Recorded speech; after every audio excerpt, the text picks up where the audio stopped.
Olá, boa noite. Câmara aprova a PEC da Segurança Pública com mudanças no combate ao crime organizado. Daniel Vorcaro volta para a cadeia após Polícia Federal identificar que ele teria criado uma milícia privada. Estados Unidos enviam mais caças para controlar espaço aéreo do Irã. E no primeiro jogo da final do Paulistão, Palmeiras sai na frente do Novo Horizontino. Agora, no Jornal da Record.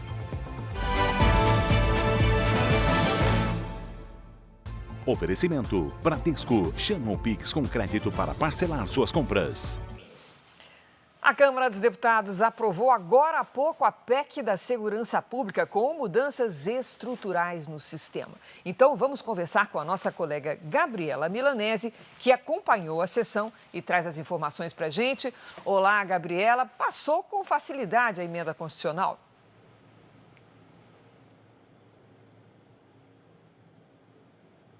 Passou sim, Cris. Boa noite para você, muito boa noite para quem nos acompanha. As duas votações, em primeiro e segundo turno, tiveram uma larga vantagem a favor da aprovação da proposta de emenda à Constituição. A PEC de relatoria do deputado Mendonça Filho, do União Brasil, torna a lei mais severa na punição ao crime organizado. Por exemplo, elimina o direito à progressão de regime e facilita o confisco de bens. Para isso, cria o Sistema Único de Segurança, que estabelece mecanismos de cooperação entre os órgãos de segurança dos municípios, dos estados e também os órgãos federais da União. A Polícia Federal passa a ser competente para investigar crimes estaduais. E a Polícia Rodoviária Federal agora pode fazer policiamento ostensivo em rodovias, ferrovias e hidrovias. Polícias municipais também poderão ser criadas. Além disso, penas mais duras para os crimes de estupro, por exemplo, também foram aprovadas. O projeto pretendia tratar também, inicialmente, da redução da maioridade penal de 16 para 18 anos de idade. Mas, por ser um tópico sensível, o ponto foi retirado do texto e será discutido em uma proposta separadamente. Agora, a PEC segue para a aprovação no Senado, onde também será votada em 2 turnos. Cris? Obrigada, Gabi. O Senado aprovou o decreto legislativo que valida o acordo de comércio entre Mercosul e União Europeia. O texto segue para a sanção do presidente Lula. Também foi publicado um decreto presidencial que regulamenta medidas de salvaguarda. Isso quer dizer que, se as importações ameaçarem ou prejudicarem a indústria nacional, poderão ser adotadas medidas de proteção ao mercado do país. O ex-banqueiro Daniel Vorcaro já está no Centro de Detenção Provisória de Guarulhos. Ele foi preso pela segunda vez pela Polícia Federal. A nossa colega Caterina Schutte atualiza as informações sempre ao vivo para você aqui no JR 24 Horas. Olá, Caterina. Boa noite.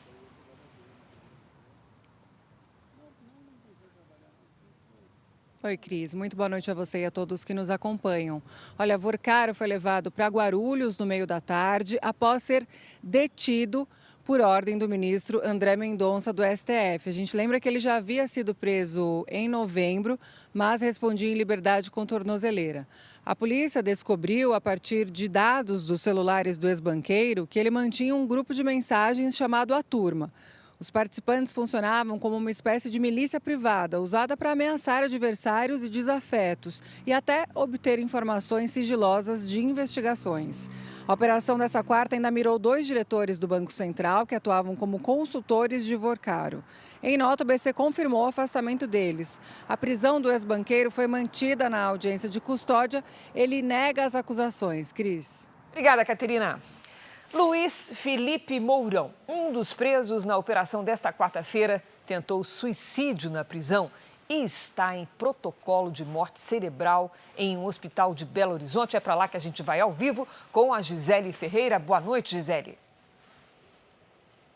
Boa noite, Cris. Conhecido como sicário, ele foi trazido ao hospital no fim da tarde em estado grave.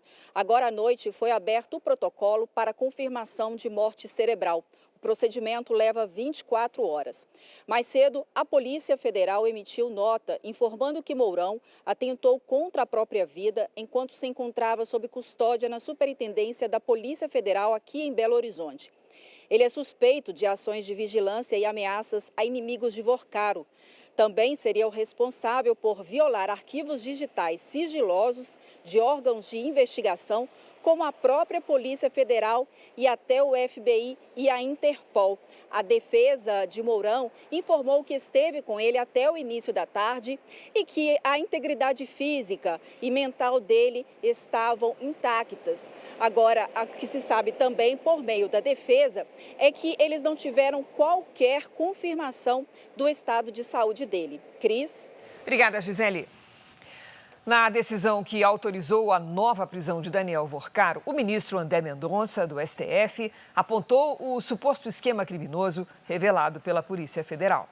O ministro André Mendonça destacou que as investigações apontam que o grupo criminoso mantinha a estrutura de vigilância e coerção privada, denominada a Turma, destinada à obtenção ilegal de informações sigilosas e à intimidação de críticos do conglomerado financeiro.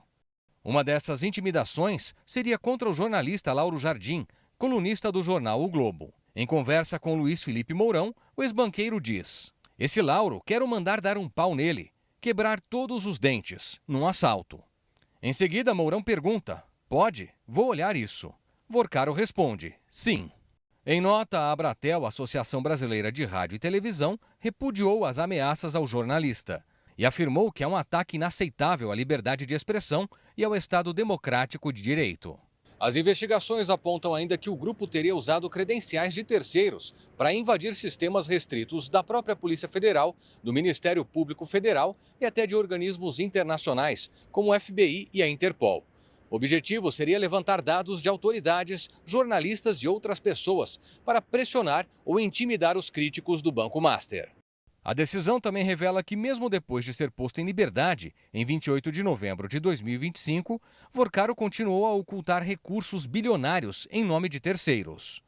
A segunda fase da Operação Compliance Zero resultou no bloqueio da impressionante quantia de mais de 2 bilhões e 200 milhões de reais, valor que estava na conta do pai do ex-banqueiro, Henrique Moura Vorcaro. Em outro trecho, o ministro cobrou urgência e criticou a Procuradoria-Geral da República. Lamenta-se que a PGR diga que não se entrevê no pedido, nem no encaminhamento dos autos, a indicação de perigo iminente que induz a extraordinária necessidade de tão rápida e necessariamente sucinta análise do pleito. A prisão de Vorcaro vai ser analisada pela segunda turma do STF na semana que vem e tem como um dos integrantes o ministro Dias Toffoli, ex-relator do caso Master no Supremo.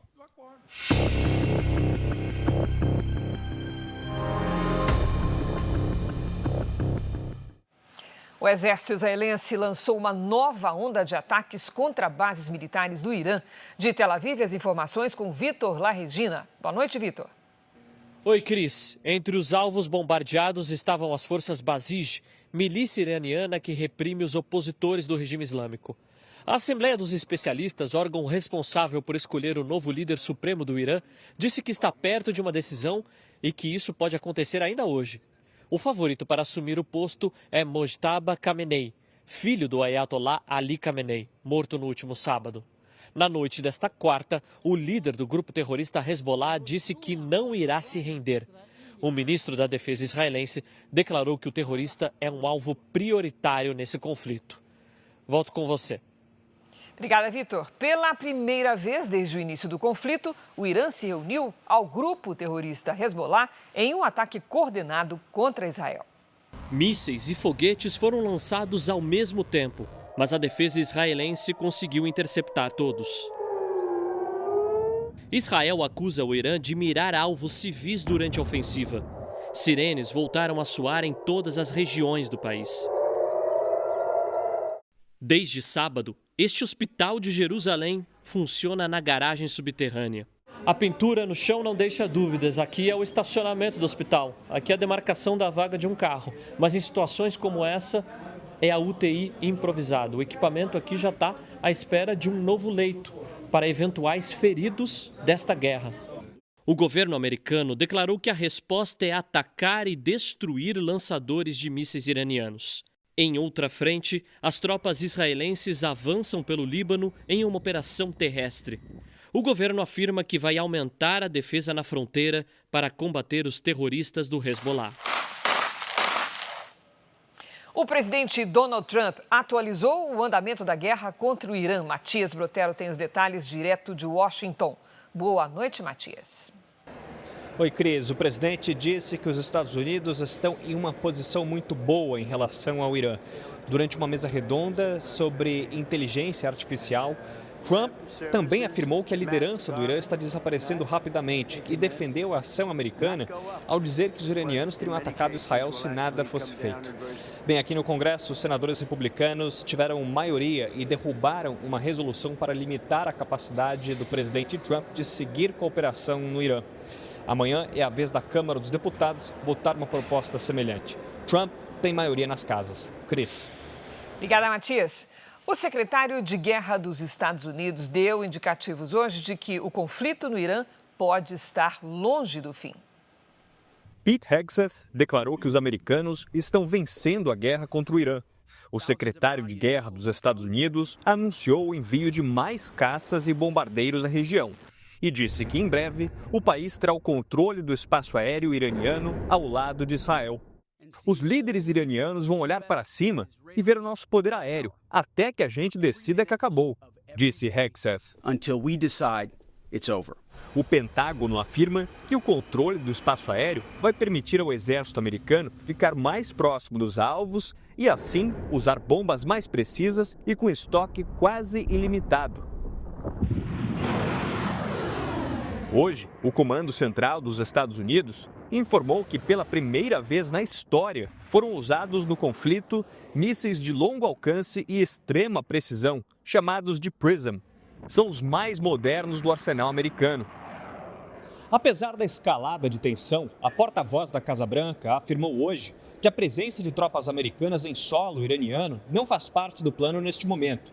Mais cedo, o chefe do Estado-Maior, general Dan Kane, havia declarado que os militares avançariam progressivamente para áreas mais profundas do território iraniano. Caroline Leavitt reafirmou que as operações têm o objetivo de evitar que o Irã tenha acesso a armas nucleares e de proteger aliados na região, mas não descartou que uma consequência seja a queda do regime teocrático iraniano. Aqui no Brasil, a Marinha anunciou a criação de uma escola de treinamento de fuzileiros navais para o uso de drones de reconhecimento e ataque. O drone de reconhecimento tem autonomia de voo ampliada. Este outro, de ataque, transporta explosivos capazes de abater alvos menores, como um imóvel ou veículo. Já o modelo de asa fixa tem poder de destruição de áreas maiores. Há 2 anos, o equipamento é desenvolvido por militares brasileiros e passou por 2 testes bem-sucedidos. Agora, o desafio é manter a tecnologia atualizada, inclusive com o uso de inteligência artificial. Com o tamanho do seu território, com as riquezas naturais que nós temos, nós não somos imunes a qualquer coisa que possa acontecer. E nessa direção toda, o Corpo de Fuzileiros Navais passou por esse processo de reestruturação exatamente no sentido de ficar cada vez melhor preparado para os desafios que vêm pela frente. O Palmeiras venceu o Novo Horizontino na primeira partida da final do Paulistão. Vamos com Bruno Piscinato. Boa noite, Bruno. Oi, Cris. Boa noite para você. Aqui em Barueri, o Palmeiras fez a lição de casa, venceu a primeira partida da final do Campeonato Paulista 2026, mas com uma vitória simples, o que deixa o jogo aberto, para a segunda partida da final. Mas falando sobre esse jogo aqui, o Palmeiras abriu o placar na primeira etapa com o argentino Flaco Lopes, depois de um belo chute. Gol do Palmeiras! Flaco chegou ao 6º gol dele no campeonato, ainda briga pela artilharia, está atrás do Robson, do Novo Horizontino, e o Robson teve chance de empatar ainda no primeiro tempo, num pênalti marcado para o Novo Horizontino, mas o goleiro Carlos Miguel esperou e pegou a penalidade no meio do gol. Na segunda etapa, o Palmeiras conseguiu fazer mais um gol, Gustavo Gomes chegou a balançar a rede, o zagueiro palmeirense, mas o juiz, com o auxílio do VAR, marcou impedimento. Com isso, o Palmeiras sai da partida aqui de Barueri com a vantagem mínima, 1-0 no placar, e agora vai disputar a segunda partida em Novo Horizonte, já que o Novo Horizontino fez a melhor campanha. Partida no próximo domingo, a partir das 8 da noite, com transmissão da Record, do Record Plus e do R7. Cris. Valeu, Bruno. Este foi o Jornal da Record. Você fica agora com Fala Que Eu Te Escuto. Boa noite, boa quinta-feira para você.